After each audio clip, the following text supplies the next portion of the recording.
আদাব। আশা করি সবাই ভালো আছেন। আজকে সরস্বতী পূজার তৃতীয় দিন। সরস্বতী পূজা কিন্তু গত শুক্রবার দুপুরের আগেই শেষ, কিন্তু এরপরেও আজকেও পূজা চলছে। শুনতে পাচ্ছেন ডিজে চলতেছে ফরিদপুর শ্রীঅঙ্গন দক্ষিণ পল্লীতে। বারবার প্রশাসন, পুলিশ, জরুরি নম্বর, সচিব মহোদয়গণ, উপদেষ্টা মহোদয়গণ, তাদের সবাইকে ইমেইলে অভিযোগ এবং বিভিন্ন মাধ্যমে তাদেরকে জানানোর পরেও চলছে। তো এটা আসলে অনেকদিন ধরেই হচ্ছে। এটা নিয়ে আসলে আর কিছু বলার নেই। হার্টের পেশেন্ট তো আমার মা হয়েই গেছে, কানে কম শোনে। এখানে পাশে ভাঙা রাস্তার মোড়ে পলাশ মেডিকেল হলের পলাশ সাহা হার্টের পেশেন্ট, চেন্নাই থেকে চিকিৎসা করাই আসছে। এবার পিছনে জেলা হিন্দু বৌদ্ধ খ্রিস্টান ঐক্য পরিষদের সদস্য সুমন রায়, সাবেক মন্ত্রী ইঞ্জিনিয়ার খন্দকার মোশাররফ হোসেনের পিএস সত্যজিৎ মুখার্জির অনুসারী, তার বাবাও খুব অসুস্থ। মন্দিরের পিছনে শঙ্কর দাস, হকারদের নেতা, হকার লীগ নেতা, শুক্রিয়া বেকারির সামনে বসে শরীয়তুল্লাহ বাজারে, উনিও খুব অসুস্থ। আরও অসুস্থ আছে। সামনে স্টেট ব্যাংক অফ ইন্ডিয়ায় চাকরি করেন পলাশদা, ওই পলাশদার বাবা অসুস্থ, মা অসুস্থ, তারাও এখানে আছেন। তো বিষয় হচ্ছে যে এরপরেও চলছে, চলুক, সমস্যা নেই। আমার সমস্যা বা কষ্টটা হচ্ছে, আমার যাদেরকে ছোটবেলা থেকে গুরুজন হিসেবে মেনেছি, যাদের কথার বিরুদ্ধে কোনোদিন যাইনি, যাদেরকে সারা জীবন আমার বাবার পরে স্থান দিছি, আপন কাকাদের মতো দেখছি, তারা আজকে আমার বাড়িতে সামনে এসে তারা এই আমার উপরে, আমার মায়ের উপরে হামলাকারীদের সাথে হাত মিলে পুরস্কার বিতরণ, বক্তৃতা দান এবং বিএনপির নায়েব ইউসুফ আপার পক্ষে ভোট চাওয়া, এই কাজগুলো করলেন। এবং আমার বাড়ির সামনে একদম পর্দা দিয়ে ঢেকে দিয়ে, যাতে আমার ক্যামেরায় কিছু না আসে। তো ওইখানে পৌরসভার রাস্তা দখল করে অনুষ্ঠান হচ্ছে, উপরে ছাউনি দিয়ে দিছে মন্দির কমপ্লেক্স। মন্দিরটাও তাদের জমি না, তাদের কাছে দলিল নাই। আমার কিনা সেটা সরকার বিবেচনা করবে, কিন্তু এই মুহূর্তে এই জমির মালিক হচ্ছেন জেলা প্রশাসক মহোদয়। যাই হোক, সেটা পূজা হচ্ছে হোক, কিন্তু শব্দ দূষণ নিয়ন্ত্রণ বিধিমালা বলতে একটা বিধিমালা আছে, সেটা আমি কালকে রাতে বিস্তারিত আলোচনা করেছি, আপনারা আমার টাইমলাইনে পাবেন। সেটার পরেও এগুলো চলছে। তো যখন বিএনপির নেতাকর্মীরা এসেছিলেন তখন এবং তার আগে অনেকক্ষণ এটা বন্ধ ছিল, এটা একটা ভালো দিক, প্রশংসা করি। কিন্তু আগে পরে যে হচ্ছে, কতদিন ধরে হচ্ছে, এগুলো নিশ্চয়ই তাদের নজরে না আসার কোনো কারণ নাই। আমি নায়েব আপাকেও ফেসবুকে ট্যাগ করেছি, তার সাথে দেখা করার সুযোগ হয় নাই, কারণ উনি অনেক বড় নেতা, এবার এখানকার এমপি প্রার্থী, কয়েকবারের মন্ত্রী কামাল ইউসুফের কন্যা। আমার তার সাথে দেখা করার মতো সৌভাগ্য হয় নাই, বা আমার সে যোগ্যতাও হয়তো নাই। এখন এই শ্রীঅঙ্গন দক্ষিণ পল্লীর যারা আওয়ামী লীগের নেতাকর্মী ছিলেন, তারা এখন হয়ে গেছেন বিএনপির নেতাকর্মী। এবং আমি বক্তব্য আপনাদের সাথে শেয়ার করব যে জঙ্গি কাকা, যিনি ফরিদপুর মহানগর বিএনপির আহ্বায়ক, তারপরে যুগ্ম আহ্বায়ক বাচ্চু কাকা, আতাউর রশিদ বাচ্চু, তারপরে আমাদের এই এলাকার সভাপতি, আমার বাবা মরার পরের থেকে যিনি সভাপতি আছেন, শ্যামল সাহা বা শ্যামল মাস্টার, যিনি প্রাথমিক স্কুলের শিক্ষক ছিলেন। ওনার বিয়েটাও আমার বাবা দিয়ে গেছেন। ওনার বড় ভাই আমার বাবার সাথে চাকরি করতেন, আমার বাবার মাধ্যমে প্রস্তাবটা হয়। না হলে বড় ভাই এবং ছোট ভাই, উনি এই দুই বোনকে বিয়ে করছেন। যাই হোক, তো উনিও বক্তব্য দিচ্ছেন। অন্য আপনারা সবাই বিএনপিকে ভোট দিবেন, এটা ওনারা বললেন। আবার শহর মৎস্যজীবী লীগের আহ্বায়ক মন্তর সাহা যে মন থেকে আওয়ামী লীগে যান নাই, এই কথাটাও এখানে বেরোয় আসছে একজনের বক্তব্যে। তো যাই হোক, এখানে আমার কষ্টটা হচ্ছে যে আমিও তো একজন ভোটার। আমি এবার সরকার যদি চায় ভোটের দায়িত্বও পালন করতে পারি, আমাকে দায়িত্ব দেওয়া হয়েছে। আমি একজন বিসিএস ক্যাডার অফিসার, নিশ্চয়ই প্রিজাইডিং অফিসারের নিচে দায়িত্ব আমাকে দিবে না। প্রিজাইডিং অফিসার মানে হচ্ছে একটা কেন্দ্রের দায়িত্ব থাকবে আমার উপরে। তো সরকার আমাকে এতটা বিশ্বাস করে একটা দায়িত্ব দিবেন, কিন্তু আমারও তো একটা ভোট আছে, আমার মায়ের একটা ভোট আছে। আমার মা একজন সিনিয়র সিটিজেন। তো আমার বাবার বন্ধু বান্ধব, বড় ভাই ছোট ভাই, তারা আসলেন আমাদেরকে সম্পূর্ণ উপেক্ষা করে। আমার বাড়ির সামনে এই যে গত এক সপ্তাহ ধরেই পর্দা, আমরা অবরুদ্ধ বেরোতে পারতেছি না। আজকে একটু বের হয়ে অনলাইনের একটা সমস্যা ছিল, একটা অর্ডারে সেখানে গেছি। তারপর ডিসিএসপি স্যারের ওইখানে গেছি, দেখা করতে পারি নাই। এসপি স্যারকে একটা অভিযোগ দিয়ে আসছি, কিন্তু তার তেমন একটা আউটকাম দেখতে পাচ্ছি না। শব্দ দূষণ নিয়ন্ত্রণ বিধিমালায় আমাদের যে এবং আমাদের উপর যে হামলা করছে, সেই মামলা নেওয়ার জন্য এবং আমাদের নিরাপত্তার জন্য একটা আবেদন করছি। নিশ্চয়ই এটা স্যারের বিবেচনায় থাকবে, আশা করি স্যার নিশ্চয়ই এটা পেয়েছেন। তো কথা হচ্ছে, এই যে শ্রীঅঙ্গন দক্ষিণপল্লীতে যে সাংস্কৃতিক অনুষ্ঠানগুলো আপনারা দেখছেন, ডিজে মদ, এগুলো তো আপনাদের সামনে আসবে না, আসবে হচ্ছে এই সাংস্কৃতিক অনুষ্ঠানগুলো।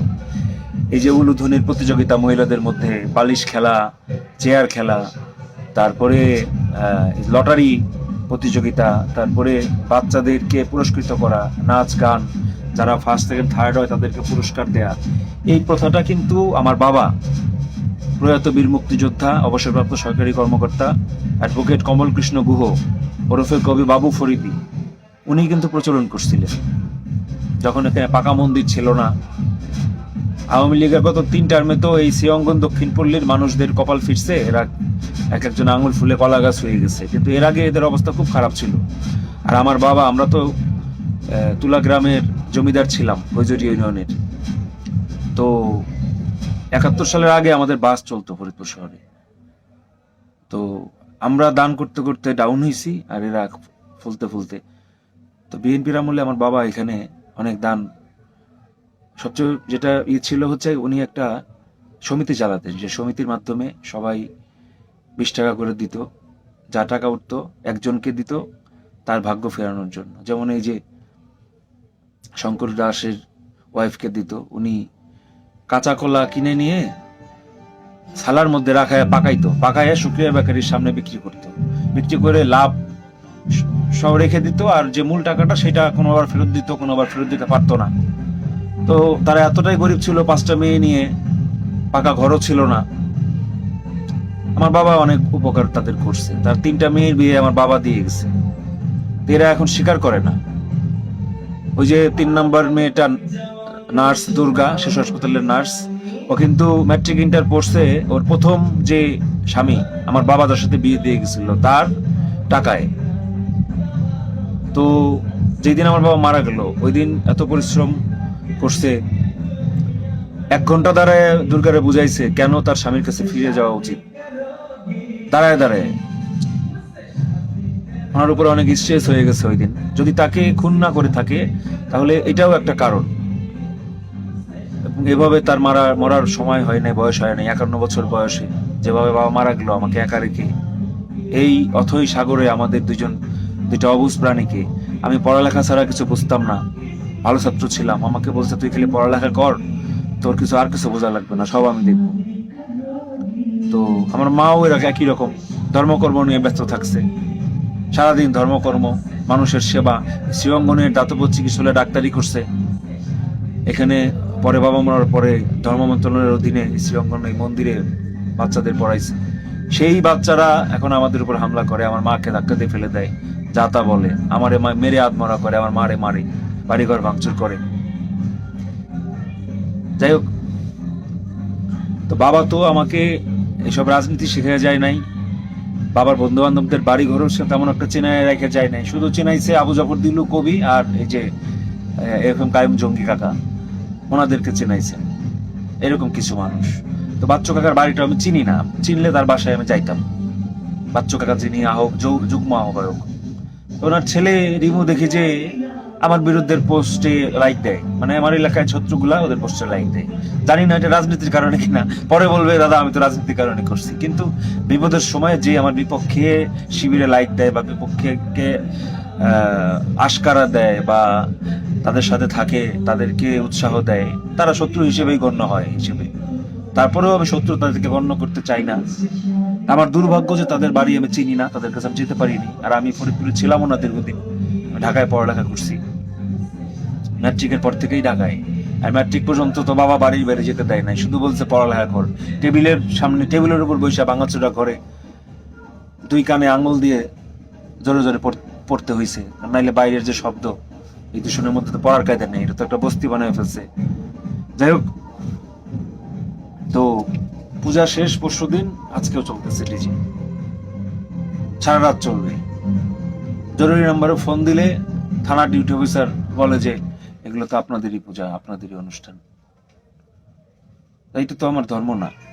বিদ্যার দেবী সরস্বতী তো এই ডিজে কে উৎসাহিত করেন নাই, উনি মেধা দেন, যশ দেন, খ্যাতি দেন, কিন্তু এই অশ্লীলতা বলেন বা মদ গাঁজা বলেন বা যেটা ডিজে, যেটার কারণে হার্টবিট বাড়ে, ফাঁকা জায়গায় হোক আমার কোনো সমস্যা নেই। আমি আবারও বলছি, সারা বাংলাদেশে যেখানেই ফাঁকা জায়গা আছে হোক, সমস্যা নেই, মেলা হোক। কিন্তু মানুষের হৃদকম্পন ধরায়, মানুষকে কানে তবদা লাগায় দেয়, মানুষের ব্রেনে মাথা ব্যথা করে, ব্রেন স্ট্রোক করে, এই হার্ট স্ট্রোক করে, এই ধরনের আবাসিক এলাকায় তো এটা ঠিক না। একটা নীতিমালা তো আছে যে কতটুকু আপনি চালাইতে পারবেন, কতটুকু চালাইতে পারবেন না। তো সেই নীতিমালা যদি আপনি অগ্রাহ্য করেন, তাহলে সেখানে তো আসলে আমার কিছু বলার নাই। এটা সরকার যদি কিছু না করে, তাহলে আমি একা আর কত যুদ্ধ করব। এখন বাজে হইলো 11:55। এই সাউন্ড মিটার অ্যাপটা আমি তো কত আছে, আমি কিন্তু প্রায় 100 ফুট দূরে সাউন্ড বক্স থেকে।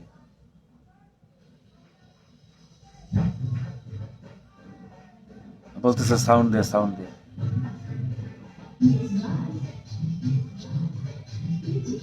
যাই হোক, আমি কালকেও লাইভে দেখাইছি কেমন থাকে। দমদম শুরু হয়ে যাবে আর এটা 80, 90, 100-তে যাবে, যেখানে 45 থাকার কথা, 45 ডেসিবেল থাকার কথা। তা আমি ডিসি স্যারের কাছে গেলাম, কারণ ওনার এখতিয়ার এটা, উনি কাউকে অ্যাসাইন করতে পারেন শব্দ দূষণ নিয়ন্ত্রণ বিধিমালা অনুযায়ী, প্রতিষ্ঠানের প্রতিষ্ঠা অনুযায়ী ব্যবস্থা নিতে। তো উনি নাকি জুম মিটিং এ ব্যস্ত, আমাকে বাইরে থেকে জানানো হলো, গেট থেকে। 100 মিটার দূরেই এই অবস্থা, তবে কাছাকাছি বা আমার ওই 7-8 ফিট দূরেই কিন্তু আমার ঘর। সেই ঘরে থাকলে আমার কি পরিমাণ যন্ত্রণা হবে। হাতুড়ি পিটা করতেছে। যাই হোক, তো আরেকটা বিষয় যেটা বলি, আমি কিন্তু এতদিন সহ্য করছি, আমার বাড়ি ছাড়া অন্য কোনো বাড়িতে কিন্তু পর্দা দেয় নাই, আমার বাড়ির সামনে পর্দা দিছি। জানি না আমি কি অপরাধ করছি। আমার পুরাতন ঘরটা, এখানে যে মালিক ছিলেন তার বাড়িটাকে কেন ঢেকে রাখে? যে এই পুরা জমির মালিক ছিল তার ঘরটাকে আমি এখনো অক্ষত রাখছি, তার প্রতি শ্রদ্ধা জানাই, যে উনি যদি এই জমিটা, তো পুরা মালিকটা তো উনি ছিলেন, এখন কে সেটা আলাদা বিষয়। ওনার বাড়িটাকে আমি ওইভাবে রাখছি। আমি চাইলে ওইখানে বিল্ডিং বানাইতে পারতাম, আমি কিন্তু করিনি। ওই বিল্ডিংটাকে ওই রঞ্জিত সাহার বাড়িটাকে, উনি একজন খুব বিখ্যাত ডাক্তার ছিলেন, এলাকার মানুষের অনেক উপকার করছেন, অনেক ভালো মানুষ ছিলেন, আমি দাদু ডাকতাম। উনি আমার মাকে বলছিলেন যে দেবু আমার ভিটায় প্রদীপ জ্বালাবে, আমার কথা বলছিলেন। তো আমি প্রদীপ জ্বালাই, আমি ওইখানে বাইরে একটা সুন্দর তারা বাতি, ওই যে দেখতেছেন তারা জ্বলতেছে, এই যে তারা, এগুলা আমি লাগাইছিলাম, 3টা লাগাইছি, 3টে ছিঁড়ে ফেলছে। যাই হোক, ওই শত্রুরা ছিঁড়ে ফেলছে। তো ওনার এই ঘরটাকে এত ঢেকে রাখার এত চেষ্টা, আয়োজন কেন? মানে শেকড়কে আপনি অস্বীকার করে যাবেন কোথায়? আচ্ছা ঠিক আছে, তারপরে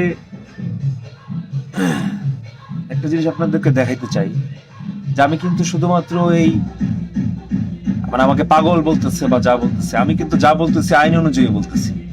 আমি যদি আইন অনুযায়ী অপরাধ করে থাকি, প্রশাসন, পুলিশ, সচিব স্যার আমার বিরুদ্ধে ব্যবস্থা নেবেন নিশ্চয়ই, আমি আশা করি। এই দেখেন, আমি এই যে দেখেন, এই যে একটা আবেদন ইমেইল করছি, দেখেন, শব্দ দূষণ নিয়ন্ত্রণ বিধিমালার বিচার চেয়ে ডিসি স্যার বরাবর, তাই না? দেখতে পাইছেন লিস্টটা? দেখেন কাদের কাদের পাঠিয়েছি, কতজন সচিব, কতজন উপদেষ্টা, দেখেন আমি কিন্তু পাঠাইছি। আজকে না হোক, তারা কাল দেখবেন। নিশ্চয়ই দেখবেন।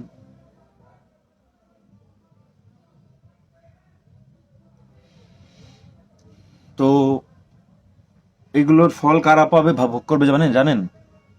এই যে সারদা সুন্দরী মহিলা কলেজের এক ছাত্রী ওই ডিজের অত্যাচারে স্ট্রোক করে মারা গেছিল কয়েক বছর আগে।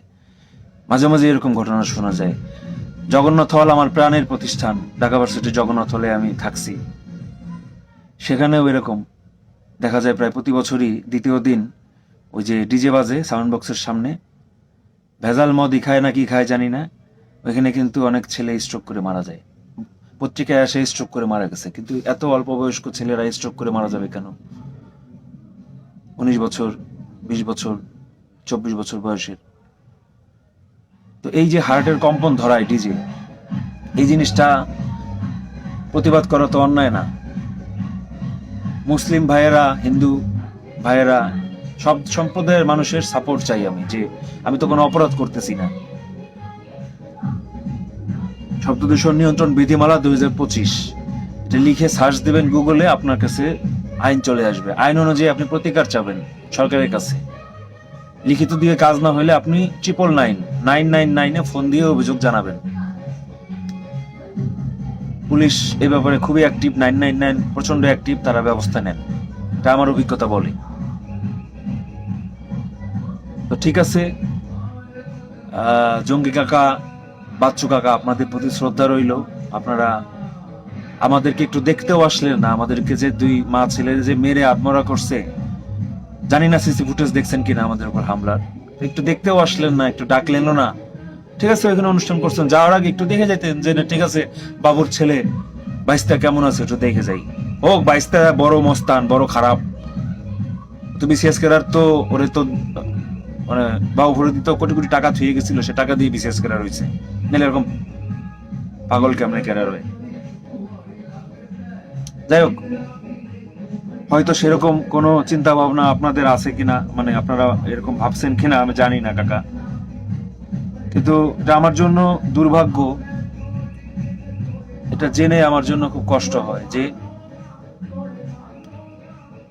আপনারা আমাকে একটু দেখতেও আসলেন না, আমার বাড়ির সামনে দিয়ে ঘুরে গেলেন, আমার একটু দেখতেও আসলেন না কাকা, আমাকে একটু দেখতেও আসলেন না।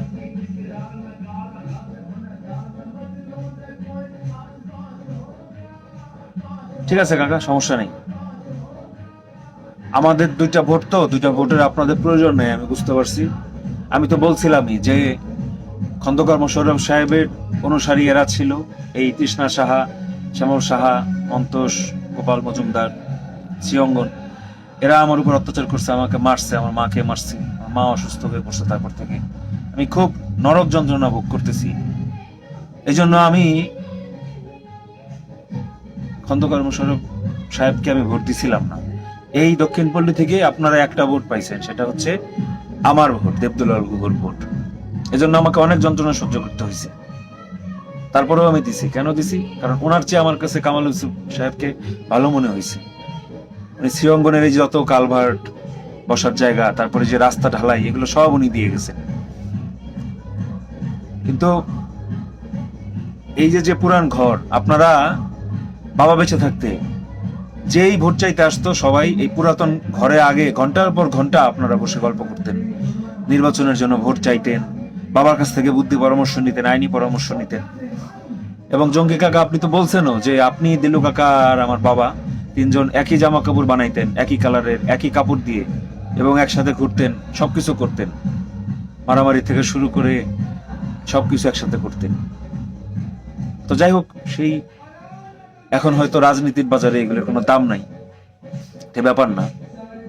আপনার প্রতি আমার সবসময় শ্রদ্ধা থাকবে কাকা। আপনি যদি আমাকে চড়থাপ্পড়ও দেন তাও শ্রদ্ধা থাকবে, ভালোবাসা, শ্রদ্ধা। কারণ আপনি আমার বাবার সহজ, বয়সে একটু বড় হতে পারেন, কিন্তু বন্ধুর মতো। বাবার সকল বন্ধুর প্রতি আমার শ্রদ্ধা থাকে। আমার বাবা আমার কাছে অন্য বিষয়। ঠিক আছে কাকা, ভালো থাকেন আপনারা। আর এই ডিজে চলতেছে, চলবে, চলছে, চলবে, চলুক। সরস্বতী পূজা, আমার বাড়ির সামনেই শুধু ডিজে, এবং এই ডিজে শব্দ দূষণ বিধিমালা অনুযায়ী মন্দিরের ভিতরে থাকার কথা। তাহলে মন্দিরের ভিতরে যদি বক্সগুলো দেয় তাহলে কিন্তু আশপাশে এতটা শব্দ আসে না। ওরা করছে কি, মন্দিরের সামনে রাস্তার মধ্যে দিয়ে দিছে, যার জন্য এই গলি দিয়ে শব্দটা আরো বেশি আসে আমার বাড়িতে। এবং আমার এই পুরান ঘরটা কিন্তু এই কম্পনে কিন্তু ভেঙে যাচ্ছে, কয়েক জায়গায় ভেঙেও গেছে।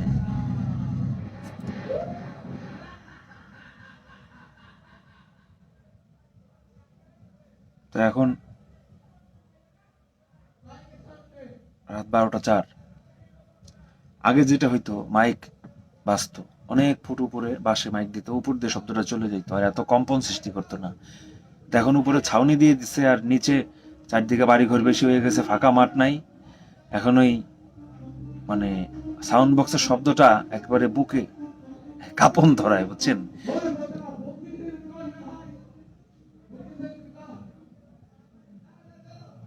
এরা যেভাবে চিৎকার করতেছে, আপনাকে মনে হচ্ছে যে এরা স্বাভাবিক অবস্থায় আছে?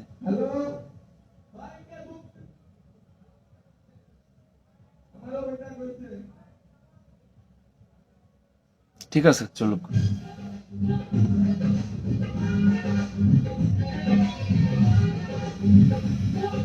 তো আপনারা তাহলে এখন একটু শোনেন যে পর্দা ছেঁড়া নিয়ে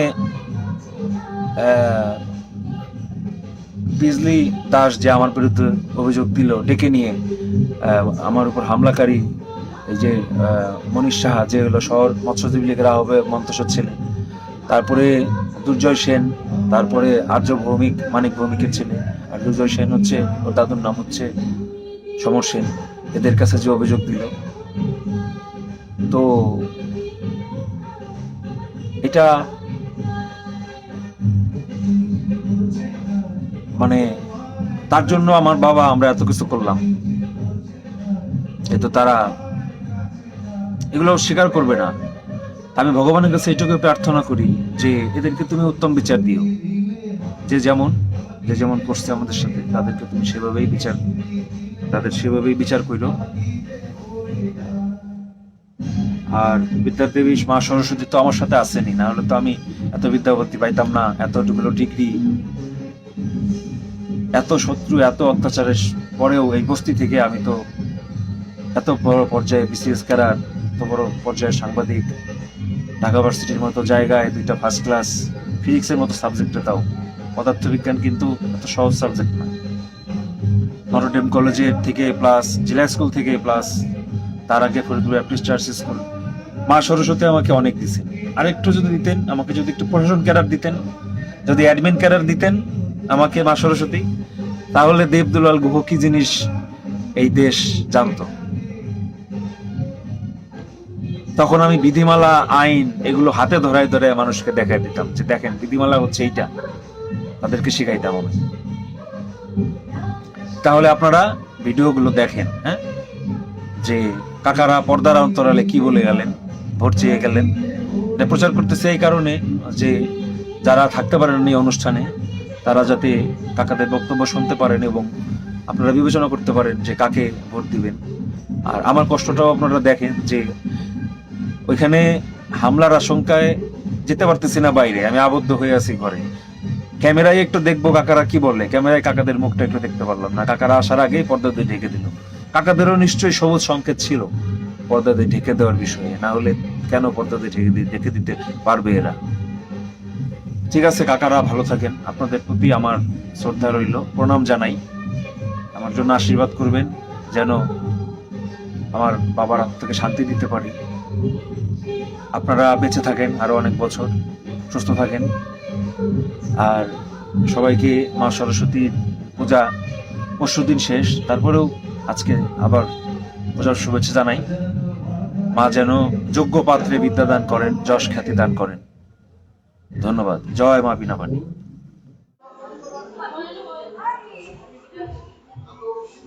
হ্যাঁ, আতাউর রশিদ বাচ্চু ভাইকে আসন আসার জন্য অনুরোধ করা হচ্ছে।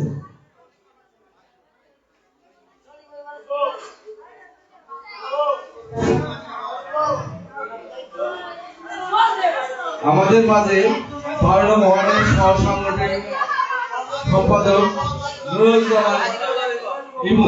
নিরঞ্জন ইমু আমাদের বন্ধুবর। হ্যাঁ, সুন্দর ফরিদপুর মহানগর পূজা অর্জন সদস্য সচিব আমি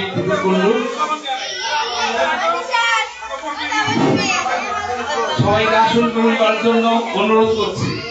সবাইকে আসন গ্রহণ করার জন্য অনুরোধ করছি।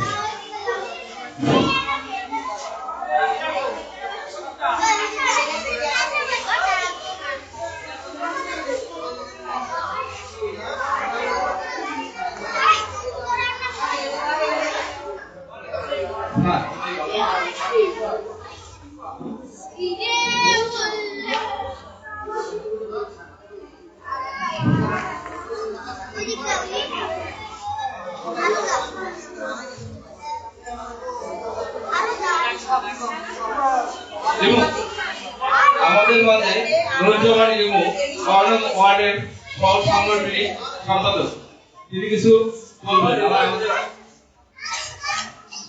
আসসালামু আলাইকুম। আমি পূর্বে আপনাদের কাছে ছিলাম, আপনাদের সাথে শুরু হয়েছিলাম কালী পূজায়।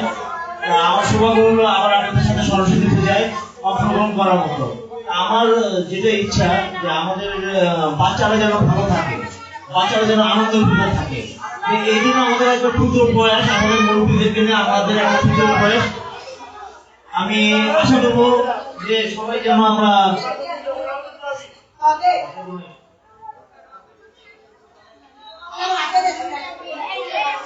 সবাইকে শুভেচ্ছা জানিয়ে আমি সবাইকে শুভেচ্ছা জানাচ্ছি যেন প্রোগ্রামটা খুব সুন্দরভাবে উপস্থাপন করা যায়।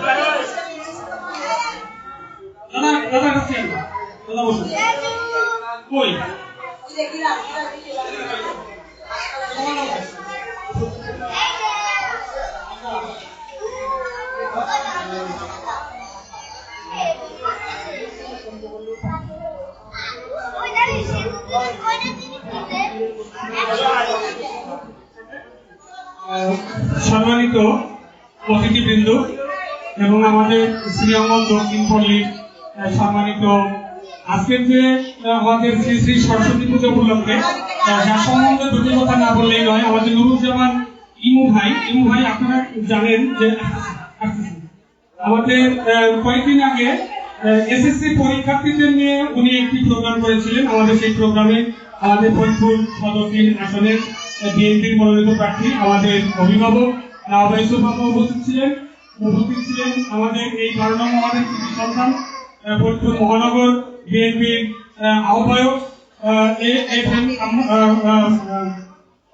জঙ্গি ভাই উপস্থিত ছিলেন আমাদের আতাউর রশিদ বাচ্চু ভাই সহ বিএনপির সকল পর্যায়ের নেতৃবৃন্দ উপস্থিত ছিলেন এবং আমাদের 12 নং ওয়ার্ডের যারা এসএসসি পরীক্ষা দিবে সে সমস্ত শিক্ষার্থীরা এবং সম্মানিত অভিভাবকরা উপস্থিত ছিলেন।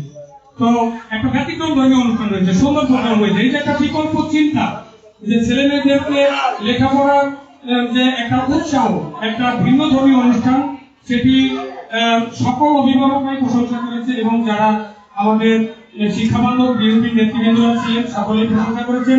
এরই ধারাবাহিকতায় আমাদের ইমু ভাই শ্রী শ্রী সরস্বতী পুজো উপলক্ষে আমাদের এই 12 নং ওয়ার্ডের যে 3টি মন্দির আছে, এই মন্দিরে উনি যে চিন্তাটি করেছেন আসলে এটি খুবই প্রশংসনীয় একটি চিন্তা।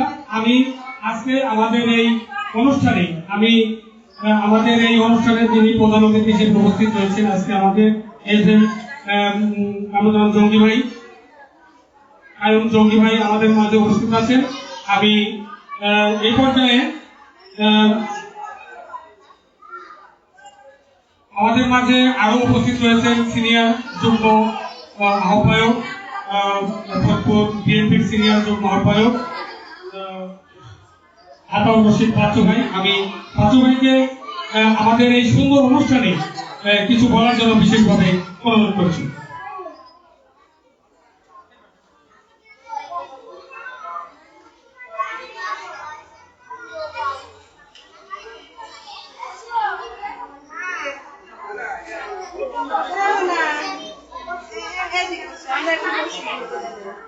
আজকের এই সুন্দর